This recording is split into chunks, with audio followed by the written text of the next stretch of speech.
And welcome back here to episode 3 of Stripes and Pints, your best and favorite soccer podcast here. Beckett Wiswell. Alongside me, I'm Christian Bagan. If you're unfamiliar with us, we are recapping the Serie A title race. We're also doing a little bit of talk of Champions League or any other topic that interests us. But stick around, we have an interesting segment of a random team that we follow for the remainder of the season. So make sure you stick around to find out who that team is. Now, first and foremost, our Serie A title race here. We have the current table. If you're unfamiliar with soccer, we were currently in an international break, which we'll go over that later. So our last games we saw within league play came on March 9th on that weekend. On top of the table, Inter, they got a big win over Atalanta. They are now 6 points clear of them. But you see Napoli right there in second place, 3 points behind Inter. Now, an interesting thing, we talked about it a lot in the last episode. When you are a good team and you are playing in European play like the Champions League, Europa League, these games start to stack up. Inter have 8 games to play in April compared to Napoli's 4. So that's 4 extra games that Inter has to play. Could that be an advantage for Napoli, you thinking, or is this, going to be something Inter deals with all the time, and it's going to be, a smooth sailing trip for them? I mean, it definitely at least makes it interesting, especially if you look at it. Inter definitely has the harder schedule regardless, like the harder schedule of teams remaining. And then you also got to look at, right, Bayern is a huge matchup, and I mean, Inter has a legitimate chance to go all the way to the Champions League final. That's where all your focus has to be right now. So obviously for them, as they move into April, it's going to be a very complicated thing, right? Those games against Milan maybe are a little bit less important. But for them, they play. I know they play Bologna, Lazio, and Roma. That's 3 huge games they still have to get through. And I think as far as Napoli, they just have Bologna. So the Inter, they control their own destiny. The way they've been playing all year and so far to end the year gives you confidence in them moving forward to get it done. But it's definitely going to be a lot harder for them. Yeah, and you mentioned the matchup they have against Bayern in quarterfinals of the Champions League. If they can knock a team, they can defeat Bayern, that's going to give them a lot of confidence going the rest of the way. Because on top of that, they also have the Coppa Italia semifinal against the rival AC Milan. So if they can beat Bayern, which we will have our predictions later about that, that's going to serve wonders for this team. Yeah, I mean, if you're an Inter fan, then April is going to be like one of the best months ever for you, right?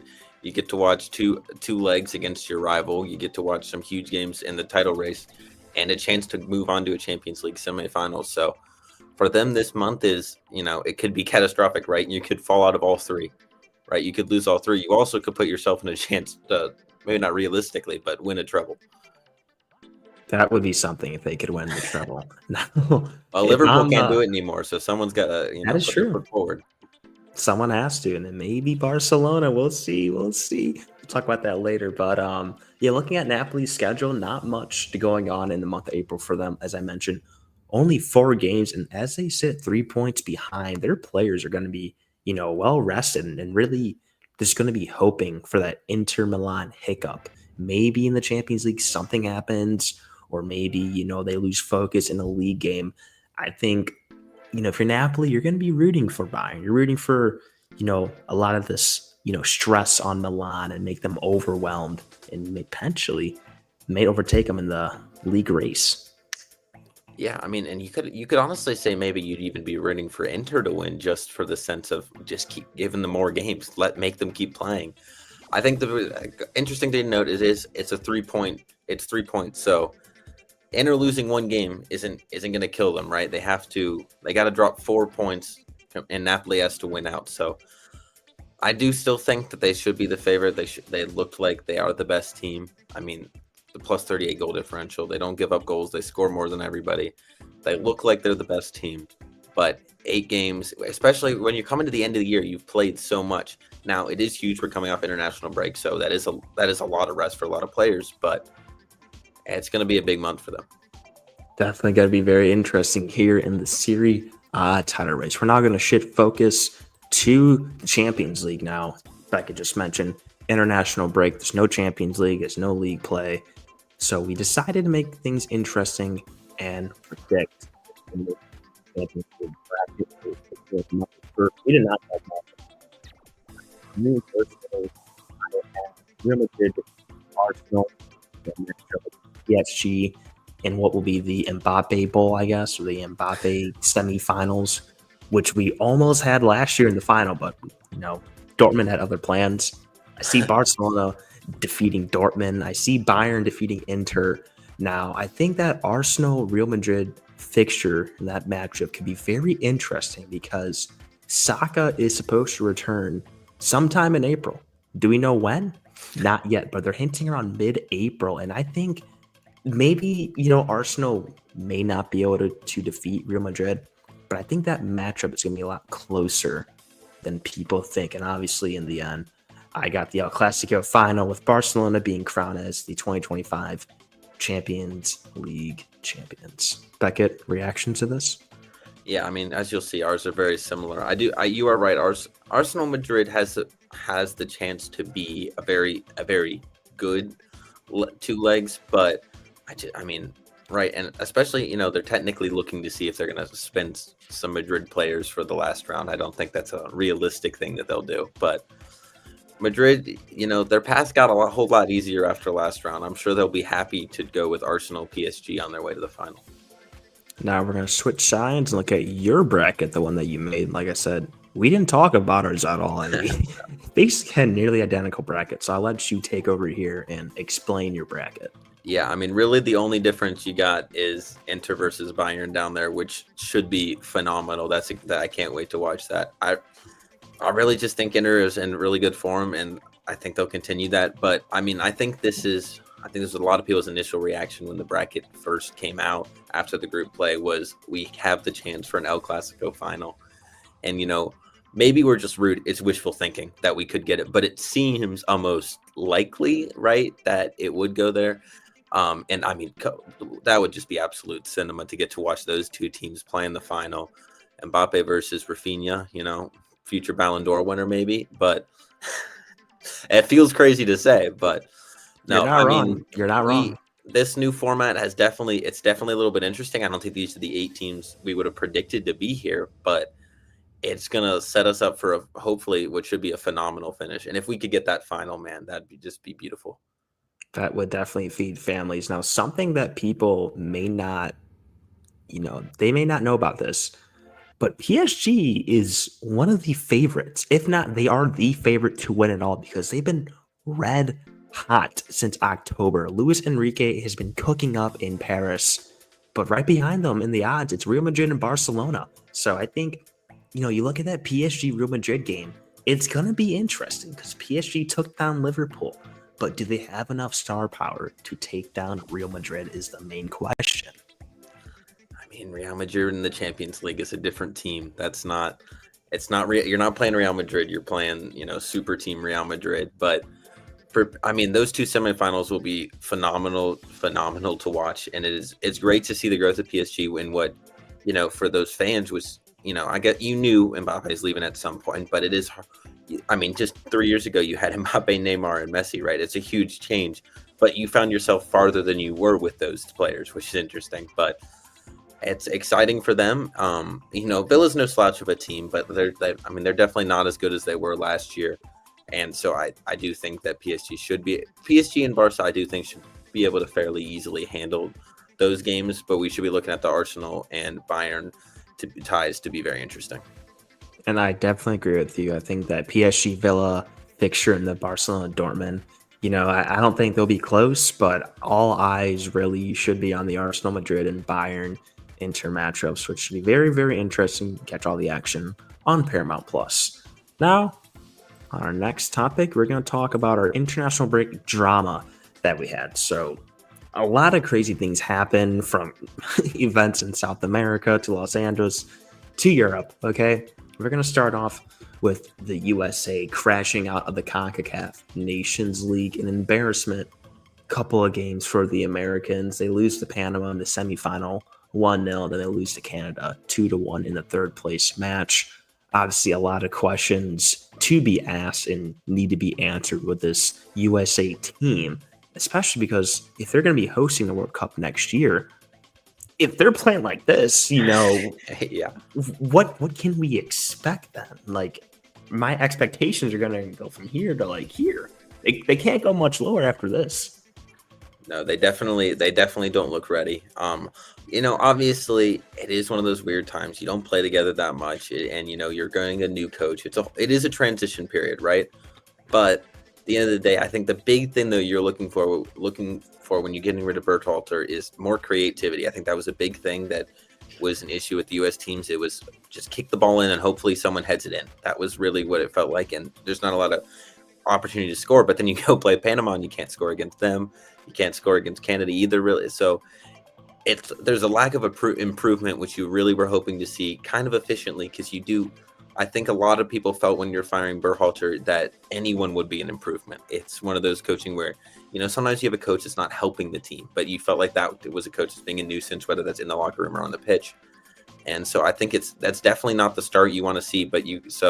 And I think Pulisic knows that too. I don't think he's been playing, his best. And I think a lot of the Americans as well, especially even internationally, have not been playing their best football as late, besides maybe Anthony Robinson. But so they know it'll be interesting to see how they bounce back, because that's really just not a result that team wanted to see. Exactly. And I saw this tweet. It was our 2014 starting lineup in the round of 16 against Belgium. And you see the, disparity in talent from that 2014 squad and what's supposed to be our golden year age. You see, obviously, we're much more talented now, but those guys in 2014 had heart. And that's this team, this generation, they're missing that spark. They really are. And I mean, I don't know how to tell them to find that, right?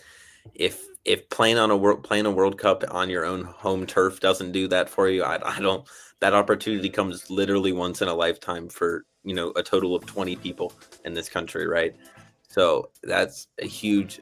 It's just there's the biggest stage they're going to play on, right? They don't play in front of your home crowd and everything, and so they got a year to start to figure some things out. And I do have some trust. This is a very good team. The talent is there. You see it internationally from time to time, and obviously you'd like everyone to be healthy, and that's a big part of it too. But yeah, the results are definitely not what you're looking for as we gear up towards the World Cup. And that fan attendance at SoFi Stadium is not what you're expecting either. Very poor show out, and obviously a lot of things. You can't really play on a Tuesday, like 4 p.m. LA traffic, whole bunch of things, but definitely something to improve.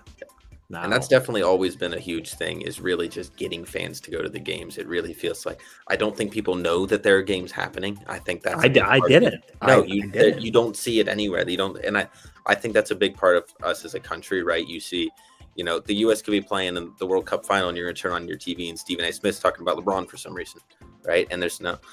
And that's obviously an extreme example, but that's what it feels like, right? It feels like there's constant times where soccer just doesn't get any coverage. You never see that on ESPN, no matter what's going on. And I think that is definitely a huge part of not helping, the sport grow. But they're not putting anything on the pitch that's making fans want to come to the game either. That's very true. Stephen A. Smith would rather talk about LeBron than soccer at all. Oh man, I don't think he knows I don't think he knows what an indirect free kick means. I think if you asked him, he'd just be confused. I'm glad you mentioned that, because I'm actually very grateful that the soccer coverage that I watch is via Paramount or Paramount Peacock. I get them mixed up, because I think their production, they're actually very, very well. Now we're going to shift gears to the Nations League. This is all Europe. In the quarterfinals, we had Germany defeat Italy. They won on aggregate 5-4. Spain, Netherlands go to penalties. Spain wins. Lamine Yamal with an amazing goal. France, Croatia going to penalties too. How about Ronaldo and Portugal defeating Denmark 5-2? So now our semifinals are set for June 4th. Germany will take on Portugal. Spain will take on France. That matchup on June the 5th. We're going to blow right by this. Our last thing we're going to talk about in the World Cup qualifiers, Argentina and Brazil. Argentina demolished Brazil 4-1. And we knew this was going to be a physical match. We obviously knew that. But oh my gosh, Brazil, all the talent in the world, and yet they just get sunned by their fathers in Argentina. When those two teams play, it's not soccer. It's It's like not. it's wrestling, it's boxing. I don't know. They're just out there to foul each other.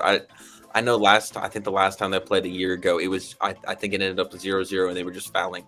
Like everyone in the game had a yellow card because it's just you're just tackling each other for the purpose of doing it.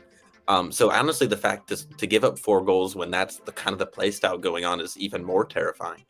But no, Brazil is just, I mean, they didn't look themselves at the World Cup. They haven't looked since it. So that's that. I mean, that's another team that you're looking at, and you're like, you got a year to figure some things out. Otherwise, the World Cup's not. It's coming here whether or not you're ready. Exactly. And I just feel bad for the referees that got to officiate this match. They just, whenever they get the sheet, they're like, oh man, I got Argentina, Brazil. Oh no, oh It's no. not worth it.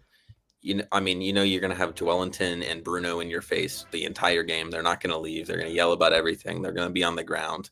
I mean, if you want to add flopping time, it's 20 minutes each half. It's just it's an entirely different sport that those two teams play. Mentioning about flopping time, I think it was Iraq. I forget who they played. And they scored a goal in the 27th minute of stoppage time. I didn't see that. And you gotta wonder, like, what's happening in the Middle East in soccer. Like, I believe there was a stadium or weather issue, but that's what it was. I think the I power believe went there out. was now that something. I think believe about it was something besides 27 actual minutes of extra time. That's crazy. And then I think in the AFCON, Chad, I think their striker is not on the club. So there's just a video of him just absolutely just striking the ball with all this power. And here's the goal. It's just like it's like you can't make this stuff up. You really can't. All right. So we're gonna flip over to our special segment. During week 1, we decided we were gonna cover a random team for the rest of the year.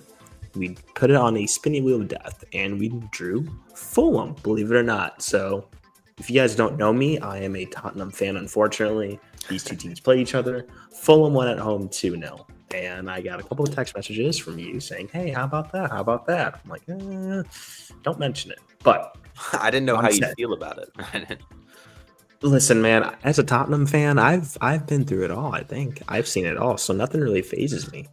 Yeah. I don't think it doesn't really faze me. But on Saturday at 8:15 a.m., man, oh my gosh, Fulham will play Crystal Palace in the FA Cup quarterfinals. Now, this game begins our death stretch. Here are our opponents. We're going to go Crystal Palace in the FA Cup quarterfinal. Arsenal, Liverpool, Bournemouth, Chelsea. That's a pretty tough stretch right there. I think it's... I believe we do get Southampton after that, though. So we do get Southampton, and then followed up by Aston Villa. It's not. It doesn't end, does it? Yeah, we play after that Everton, Brentford. All right, then Man City to end it all. Now, I believe we can play Man City sometime in the FA Cup if both teams were to advance. So, hypothetically, if we play each other in the final, you would look at playing Man City twice in the span of like 3 days, which is kind of crazy. But that's soccer for you. It could also be Forest in the semifinals to add to that stretch just to make it even more ridiculous. And it's unfortunate, right? Because right now we're sitting in 8th place, right? You're just outside of Europe, probably, depending on how things land out, how things shake out in Europe this year in the Cups.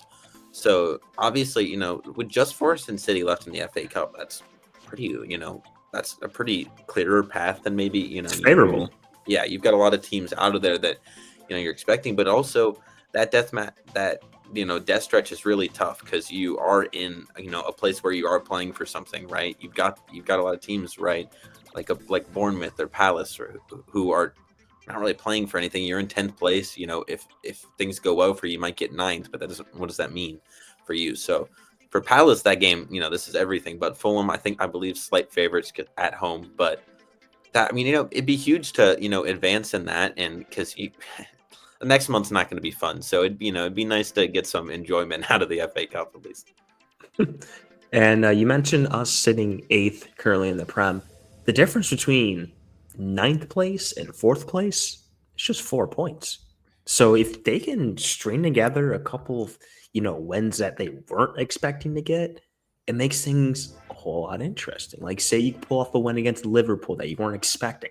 There's 3 points that you didn't previously think you were going to have, and it makes a whole difference because this entire race it's really, really tight. And if you mention a couple wins string together, you're looking at a potential top 4 finish and going on and playing the Champions League. Yeah, and then also all those games, right? When you're talking about Chelsea, City, and Villa, those are all games that have you're within 3 points of all those teams. So those games, a win in that is huge in general. So those games are huge. Look, you're not expecting to get anything out of Liverpool and Arsenal. We'll be realistic here. You're not expecting to. A draw, it's a win. We'll take it. So I'd have to compare everyone else's schedules, and I imagine that a lot of the other teams have more favorable ones. I believe. I think I know City and Forest have pretty easy ones coming up. But I think you're right now. You're competing around that Brighton, Villa, Bournemouth line. If you can stay above those teams, you'd probably have a chance to have some European soccer next year, which would be awesome. That would be incredible. But another thing to note real quick, as you mentioned, the FA Cup game is at home. The Liverpool and Chelsea game are at home as well. And the Man City game. So, this home field advantage, it needs to be in full effect for the lads in black and red. All right. At the end of every single episode, we have this fun segment, right? So we're going to do a Sporkle today. We're going to be naming the Premier League champion since 2000 in order. So I'm going to share my screen real quick. And we're going to get started. Test. This is a great test right here. Okay. So we do not really follow the Prem like that. So here we have 10 minutes. We have, you can drag them. Oh. So it's one of those. So obviously the past couple years, it's going to be Man City. Well, no, it's confusing me because it's 22-23. So how many? Does that mean only 2 cities instead of 4? Right? No, I think it's going to be 3, and then Liverpool won the 2021. I think it's like City 2 more times. Yeah. That. Talk about this farmer club, man. Okay, if I remember correctly, I don't remember the exact way it went, but I believe Chelsea won before and after Leicester won. And I know that's around that time. That kind of sounds familiar. So far, this is what we have. We have City, Liverpool, City, Chelsea, Leicester, Chelsea. It took a lot of thought to come up with that list, but I think we did solid on. So I think all the cities pretty well. Now this is the tough part. Anything prior to 2014, this is the good thing though is that we can, the previous choices we had, we can eliminate them. So it's not like, say it's just Man City, right? We know that, okay, there's no more Man City because we put them in their respective spot, if that makes sense. Mm-hmm. I mean, I would definitely say United probably won a couple around that time, around where we're looking right now. I mean, especially given there's that many on there. Oh, wait. 2012 was City, I believe. The infamous Aguero one? Was that 2011? Is it 11, 12, or which? If I say a year, I'm going to say ends in a year. So I think this was 2012. Joe Hart, Sergio Aguero, Balotelli. And then I think... But... Oh my God. Did United win 2 in a row? That's just there like that. I'm just trying to I don't think because Chelsea didn't win in that time, in that stretch. I'm confident United. Oh wait, we can lock them. Okay, so now these won't move. Okay. So we're confident from 2014 and beyond. So all we have are United, City, Chelsea, and Arsenal. Those are the only 4 teams. Yes, I think this 2012 one was Man City. It's 12 or 13. I'm leaning 12 though. Okay. Or was it 11?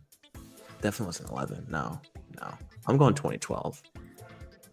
I mean, I'm trusting you. I feel like a couple of those have to be United. I think one of these, 2013, 2014, has to be United. One of them at least has to be United. All right. I guess we have 8 Uniteds. All right, I think 2010 was Chelsea because they were in the semifinals of the UCL that year against Barcelona. They got robbed. Sorry, Mike, if you're listening to this, but I think 2010. Okay. Okay. I feel like United, those 3 years are United.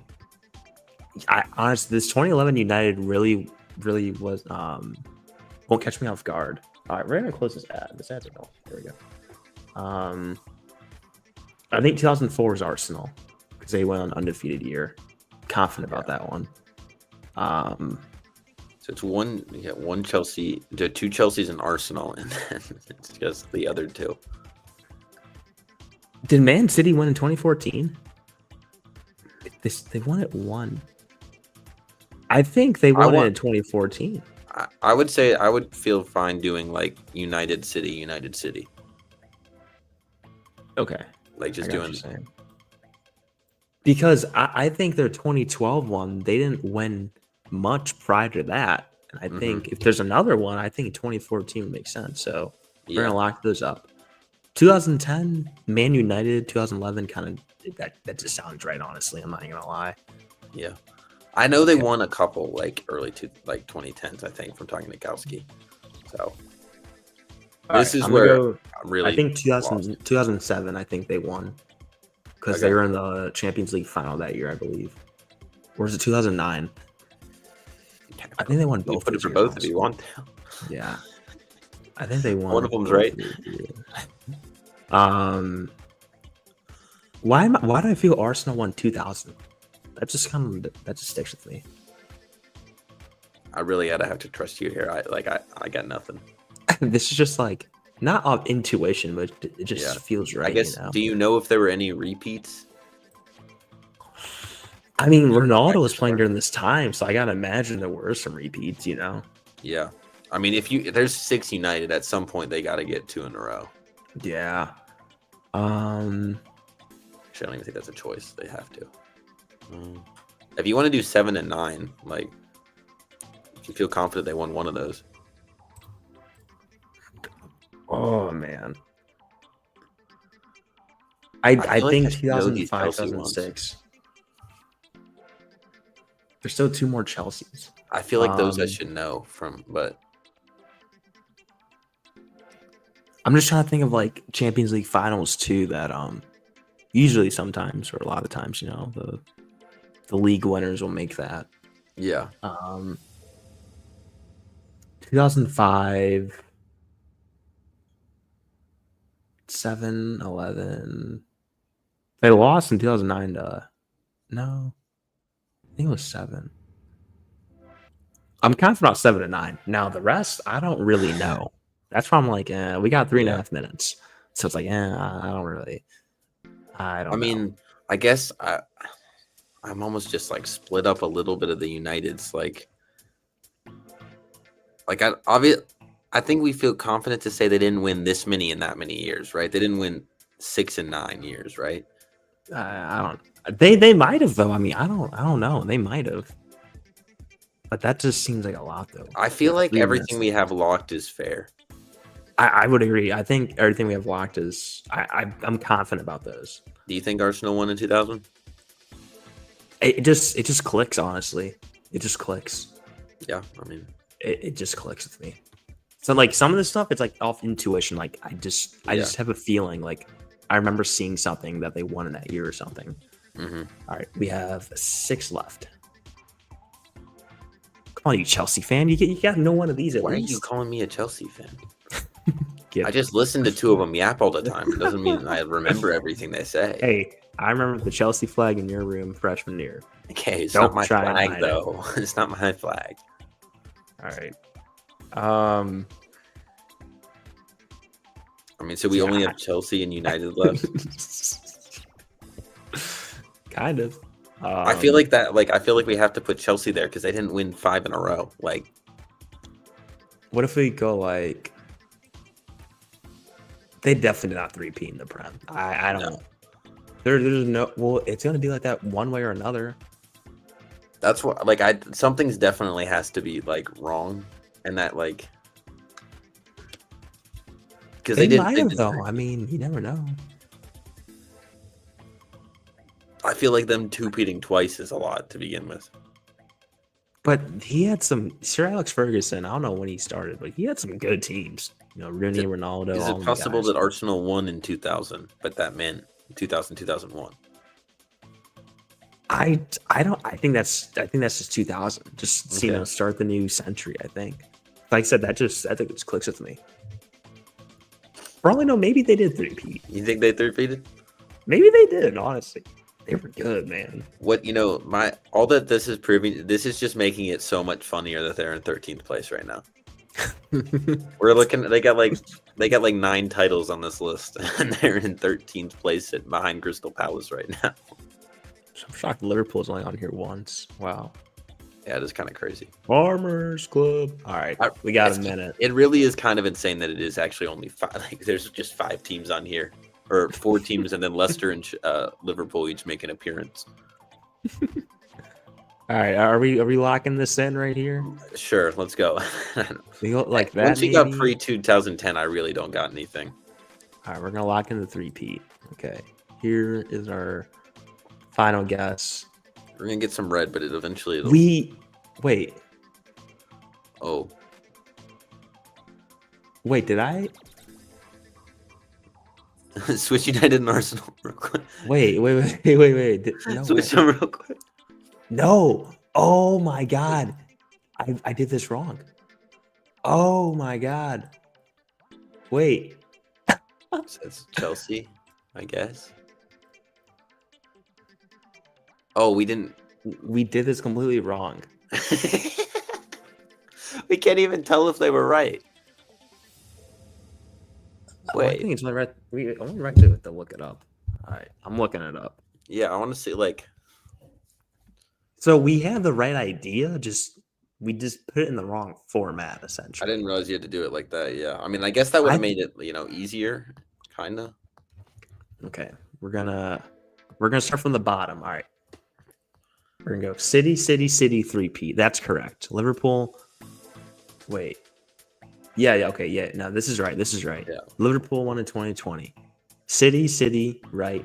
Chelsea, right. Leicester, Chelsea, right. We're right here.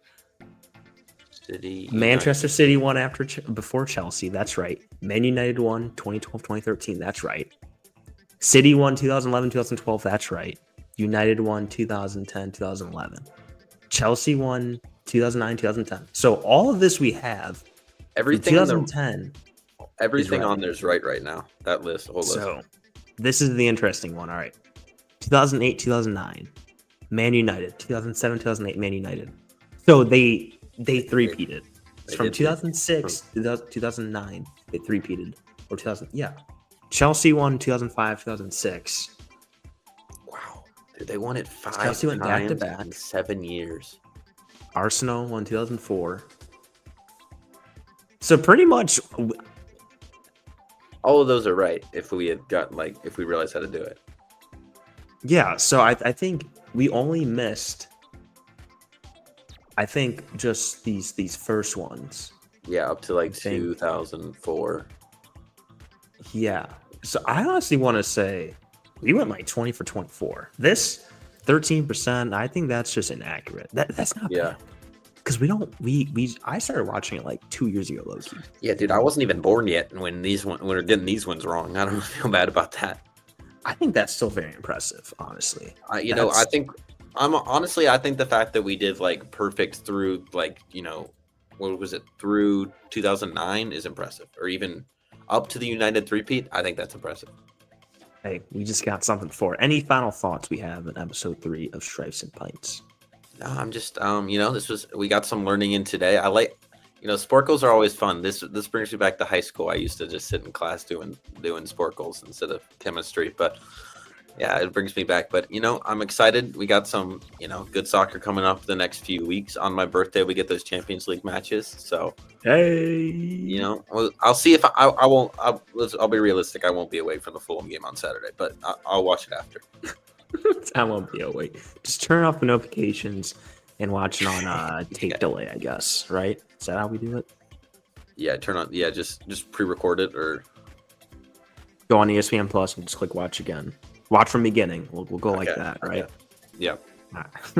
All right. Well, that does it from us. Champions League predictions, got that in the books. Fulham team, Serie A title race, all that we covered today here in episode 3 of Straps and Pints.